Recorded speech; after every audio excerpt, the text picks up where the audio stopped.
అసలు ఇదంతా ఈ శారద వల్లే వచ్చింది. ఆవిడ గారి ట్రీట్మెంట్ కోసమే రాజీవ్ ఇక్కడికొచ్చాడు. వర్షను చూసి జ్యోతి అనుకుని ఆగిపోయాడు. రామరాజు చేత దెబ్బలు తిని హాస్పిటల్ పాలయ్యాడు. శారదను తీసుకుని రాజీవ్ ఇక్కడికొచ్చి ఉండకపోతే అసలు ఈ గొడవే ఉండేది కాదు. సరేలేండి అత్తయ్య, అయిందేదో అయింది. అవసరమైతే ఆ రామరాజు సంగతి ఏంటో మనం తెలుద్దాం. రాజీవ్ అవుట్ ఆఫ్ డేంజర్ అని డాక్టర్ చెప్పారు కదా, అది చాలు మనకి. చాలా చిరాగ్గా ఉంది. త్వరగా ఫ్రెష్ అయ్యి వెంటనే హాస్పిటల్కి వెళ్దాం అత్తయ్య. సరే పద. అంతా కర్మ, ఏం చేస్తాం?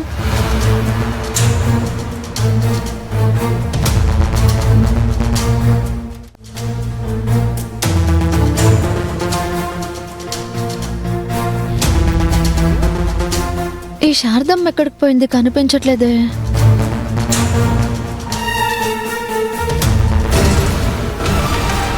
అసలు ఈ శ్రావ్యకి ఏం పనిలేదనుకుంటా. ఈ శారదమ్మ గెస్ట్ హౌస్ లో ఎక్కడా లేదత్తయ్య. ఎక్కడికి పోతున్నావే? బయట ఎక్కడో ఉండుంటుంది. అంతా చూసానత్తయ్య, ఎక్కడా లేదు. జనరల్ గా తను గెస్ట్ హౌస్ వదిలి ఎక్కడికి వెళ్ళదు.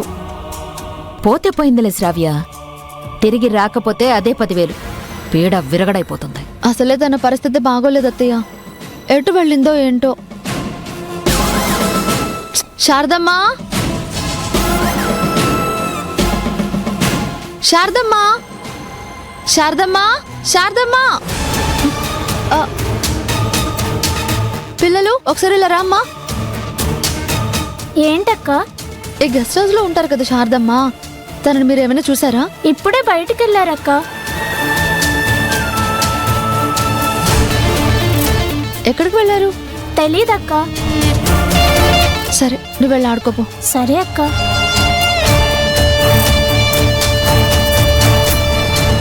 శారదమ్మ బయటికి వెళ్ళిందంట అత్తయ్య. త్వరగా ఫ్రెష్ అయితే ఇద్దరం కలిసి వెళ్ళి వెతుకుదాం. తనేమన్నా చిన్నపిల్ల శ్రావ్య, మనం వెళ్ళి వెతకడానికి? అలా కాదత్తయ్య. నేనైతే రాను. నాకసలే తన్ని చంపాలన్నంత కోపంగా ఉంది. కావాలంటే నువ్వు వెళ్ళి వెతుక్కో.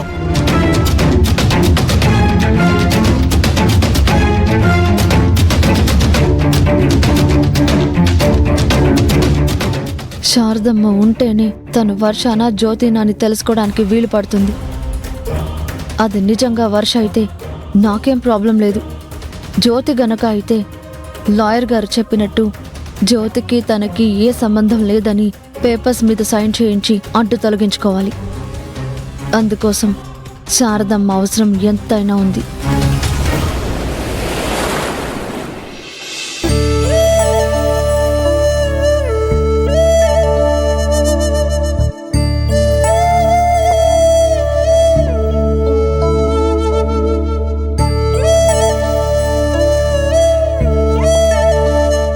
Now you are all right. కాస్త రెస్ట్ తీసుకుంటే సరిపోతుంది. Thanks doctor. మరి మా వాళ్ళెవరూ రాలేదేంటి? నీ మదరు వైఫు ఫ్రెష్ అయి వస్తారని ఇంటికెళ్లారు సార్. యాక్చువల్లీ మిమ్మల్ని వర్ష అనే అమ్మాయి జాయిన్ చేసింది. మీకు ఎక్కువగా బ్లడ్ లాస్ అయితే తనది సేమ్ గ్రూప్ అని తనకు తానే చెప్పి బ్లడ్ డొనేట్ చేసింది. తన వల్లే మీరు సేవ్ అయ్యారు, లేదంటే చాలా క్రిటికల్ అయ్యేది. సరే మీరు రెస్ట్ తీసుకోండి.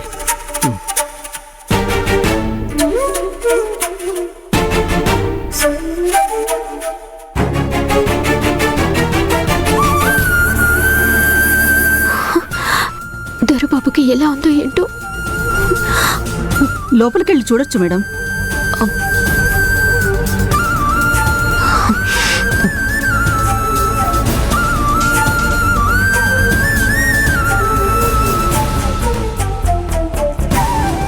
ఇప్పుడు ఎలా ఉంది రాజీవ్ గారు? బాగా పెయిన్స్ ఉన్నాయి. ఎనీవే, నన్ను కాపాడినందుకు చాలా థ్యాంక్స్ జ్యోతి. నేను జ్యోతిని కాదు, వర్షని.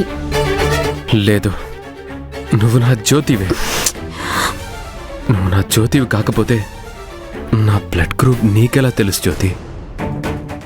నాకు అవసరమైన బ్లడ్ ఇస్తానని డాక్టర్కి నీకు నువ్వుగా ఎలా చెప్పావు? తనకి చాలా బ్లడ్ లాస్ అయ్యింది. తనకు వెంటనే బ్లడ్ ఎక్కించాలి. నాది same blood group doctor. Blood నేను ఇస్తాను. అయితే మీరు నాతో పాటు రండమ్మా. ఇప్పుడేంటి, నన్ను జ్యోతిని అంటారు అంతేనా? ఖచ్చితంగా అంతే. నా బ్లడ్ గ్రూప్ జ్యోతికి తప్ప శ్రావ్య కూడా తెలీదు. అంటే నువ్వే జ్యోతివి కదా?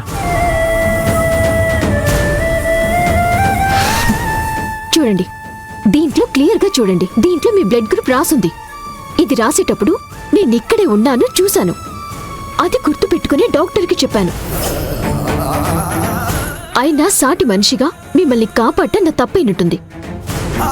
నేను కాపాడాక కూడా జ్యోతి జ్యోతి అంటూ నా ఓపికని పరీక్షిస్తున్నారు.